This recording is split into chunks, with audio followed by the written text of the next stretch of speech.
Saat Naomi hendak beristirahat di kamar, tiba-tiba saja gawainya bergetar. Ia melirik sejenak layar gawainya. Ada satu pesan masuk dari Daryl. Segera Naomi membuka isi pesan tersebut. Rupanya Daryl mengirimkan foto-foto saat snorkeling bersama Farah. Naomi tersenyum melihat foto-foto tersebut sambil mengetik pesan balasan. Mami, wow, nice picture. Daryl, Mami belum tidur. Mami, ini mau tidur. Malam ini Mami menginap di Ubud. Kamu kenapa masih chat Mami? Bukannya kelonin istri kamu. Daryl, istri Daryl lagi kelonan sama bantal, Mi. Kalau gitu Daryl juga mau kelonan sama bantal. Selamat tidur, Mi. Naomi terkekeh membaca balasan pesan dari putranya itu. Pengantin baru malah kelonan sama bantal. Naomi geleng-geleng kepala dibuatnya. Ia lantas mengetik balasannya lagi. Mami, selamat tidur juga my boy. Mami juga mau ikutan kelonan sama bantal. Naomi meletakkan gawainya di atas nakas begitu selesai membalas pesan terakhir dari putranya itu.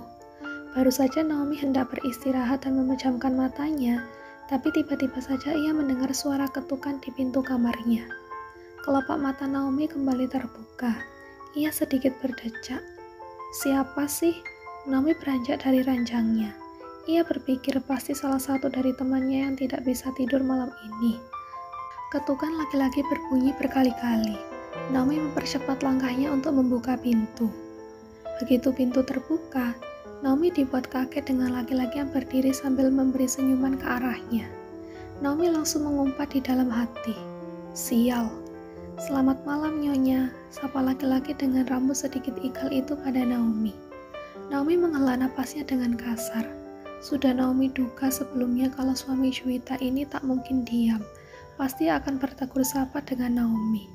Mau apa? Wah, jadi begitu cara sapa Nyonya pemilik hotel ini. Kenapa kurang ramah ya? Goda Dev pada Naomi. Naomi langsung mengubah ekspresinya menjadi tersenyum sumringah ke arah Dev. Tentunya dengan terpaksa. Selamat malam juga Bapak Dev Chandra. Ada yang bisa saya bantu? Dev terlihat puas begitu Naomi memberi kalimat sapaan yang ramah padanya. Tentu ada. Tapi mengobrol di depan pintu rasanya tidak enak. Bukannya lebih enak kalau mengajak tamu mengobrol di dalam? Kamu bukan tamu yang diundang, jawab Naomi. Seketika itu Naomi kembali mengubah ekspresinya. Kini menjadi garang. Jangan macam-macam di sini. Kamu tidak tahu setiap sudut koridor ini ada CCTV. Dev nyengir memamerkan giginya. Aku tidak bodoh. Tentu aku tahu. Tapi rekaman CCTV tentunya tidak akan terbongkar kalau bukan kamu yang menyebarkannya kan? Naomi memutar kedua bola matanya. Mau kamu apa? Tanya Naomi lagi. Malas berbasa-basi. Aku cuma mau ngobrol kok. Memangnya tidak boleh? Rasanya sudah 3 tahun yang lalu saat terakhir kita bertemu kan? Setelah suamimu meninggal, aku dengar kalau kamu pindah ke Bali. Bapak Dev Chandra yang baik hati, bukannya Anda sudah punya istri? Kenapa malah mau ngobrol malam-malam dengan seorang janda sepertiku? Tanya Naomi. Karena aku penasaran. Penasaran? Naomi mengernyit. Penasaran rasa yang lama. Apakah masih sama setelah 3 tahun berlalu? Atau malah lebih nikmat? Ucap Dev dengan suara yang pelan. Lagi-lagi Naomi harus mengumpat di dalam hati sambil menatap Dev dengan malas. Aneh, laki-laki seperti kamu malah sangat dibangga-banggakan oleh istrinya. Istrimu itu sama bodohnya seperti aku dulu. Terlalu percaya pada suami dan selalu mau menutupi aibnya di depan semua orang. Padahal selingkuh bukan suatu hal yang harus istri tutupi. Lantas kalau selingkuh harusnya bagaimana? Dinikmati ya? Tebak Dev. Naomi menyeringai. Aku tidak membahas dari sisi pelaku, tapi dari sisi istri yang menjadi korban keegoisan suaminya. Pengalaman pribadi ya, mungkin mau curhat denganku, bagaimana kalau kita di dalam? Lagi Dev sedikit mendesak Naomi agar mau mengobrol dengannya di dalam. Dev, ya, berhenti. Aku bahkan belum memulainya kok, jawab Dev santai. Naomi kembali menghela napasnya. Dev memang tidak setampan Kyle, mendiang suaminya, yang memiliki darah campuran Amerika. Tapi Dev memiliki pesona tersendiri yang tentu saja bisa membuat perempuan jatuh ke pelukannya dengan mudah. Maaf, aku ngantuk. Jadi obrolannya bisa dilanjut besok pagi aja ya, ucap Naomi kemudian, mengusir Dev dengan halus. Oh, aku pikir kamu tertarik untuk mencoba one night stand lagi denganku.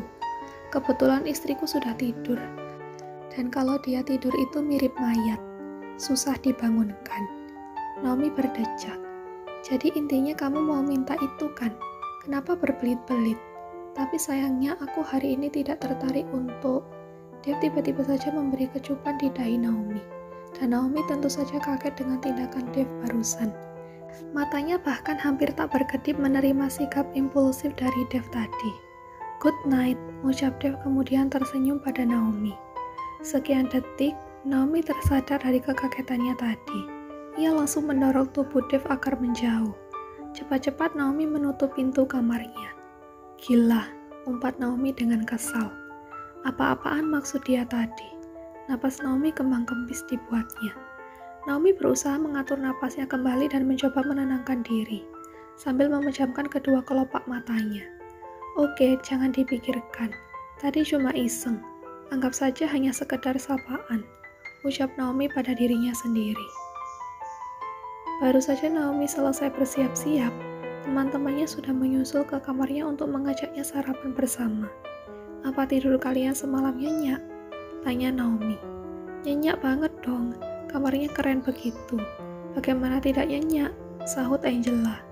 Kalau barengan sama suami mungkin lebih enak ya, celetuk Wulan. Semua mengangguk setuju. Oke, jadi kalian mau nyindir aku nih. Naomi langsung melipat kedua tangannya di depan dada dengan wajah sedikit ditekukkan. Wulan langsung menepuk dahinya. OMG, lupa lagi. Maaf beribu maaf Naomi. Wulan mendekati Naomi dan memeluknya seperti kejadian semalam.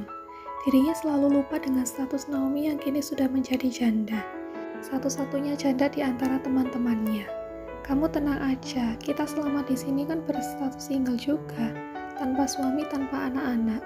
Jangan khawatir, kata Rahel. Berarti cuma Juwita yang tadi malam tidurnya hangat ya. Pasti dipeluk mesra sama suaminya itu. Clara memulai. Rasa-rasanya akan tercium gibahan lainnya dari bibir Clara. Naomi malas kalau membahas masalah suami Juwita lagi. Seandainya Clara tahu kalau semalam Dev menghampiri Naomi, apalagi sempat memberi kecupan di dahinya, pastinya berita ini akan menjadi sarapan pembuka yang sangat hangat di pagi hari. Naomi bahkan punya tugas lain lagi.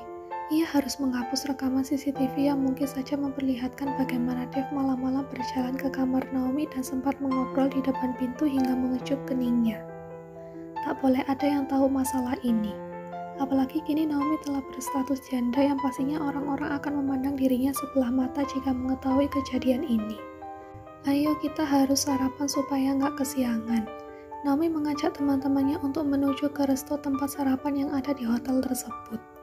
Saat mereka sampai di sana, rupanya Juwita dan suaminya sudah duluan memulai sarapan mereka. Wah, wajahnya Juwita lebih kelihatan glowing nih. Pasti enak ya semalam ada yang kelonin, celetuk Clara saat menghampiri meja tempat Juwita dan suaminya. Oh, sudah tentu dong, apalagi suasananya mendukung. Jadi ya, kalian tahu sendirilah. Juwita mengipaskan tangannya di udara. Naomi yang mendengar jawaban Juwita itu hanya tersenyum kecut. Tentu saja kebohongan baru yang dikarang oleh Juwita. Atau mungkin saja kalau ucapan Juwita itu jujur. Bisa saja setelah Dev dari kamar Naomi, lantas Dev melampiaskannya pada istrinya. Memang mau sama siapa lagi? Dev terlihat tersenyum malu-malu juga saat istrinya menjelaskan hal tadi. Tak tahu apa maksud dari senyuman itu. Mungkin saja ia tersenyum karena mendengar jawaban yang dikarang oleh istrinya itu.